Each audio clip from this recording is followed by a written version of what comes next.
Mega family అభిమానులందరికీ and all the cinema lovers, we thank you all because you made all these films. The cinema industry films, day by day, it's growing. It is becoming a very big, very big industry. So we thank you all for loving films and watching films. And తర్వాత చిరంజీవి గారికి అలా ఉండగా నేను stage మీద మాట్లాడుతున్న film కెరీర్లో ఇది is the first time.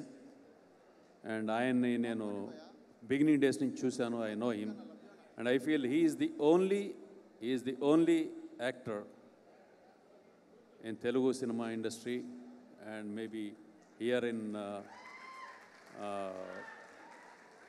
Indian film industry where a man, ఒక మనిషి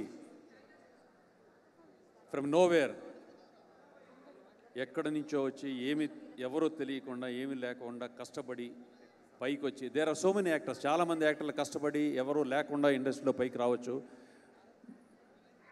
but the growth, the levels, ఏ హైట్కి అయితే చిరంజీవి గారు వెళ్ళారో ఒక మెగాస్టార్ లెవెల్కి, నేను ఎప్పుడన్నా అవకాశం వస్తే చెబుదామని చాలా సంవత్సరాలుగా, నాకు దాదాపు 25-30 సంవత్సరాల నుంచి వెయిట్ చేస్తున్నాను.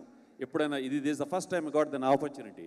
He is the only actor who has come from nowhere and become a megastar.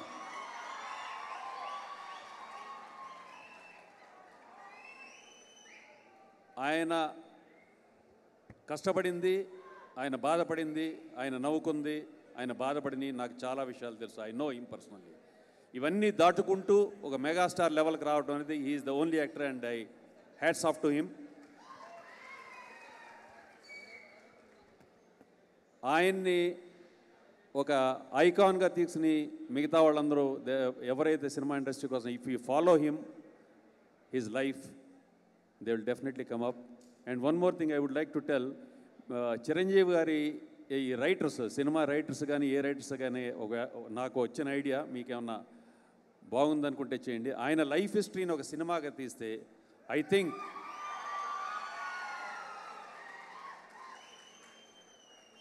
ఇప్పుడు వచ్చిన రైటర్స్ కొన్ని విషయాలు తెలియకపోవచ్చు. ఆయన దగ్గరికి వెళ్ళి ఆయనతో మాట్లాడి ఆయన పర్మిషన్ తీసుకుని ఆయన సినిమా ఇండస్ట్రీకి వచ్చిన రోజు దగ్గర నుంచి ఇవాళ వరకు ఉన్న లైఫ్ హిస్టరీని తీస్తే I think it will be the one of the best scripts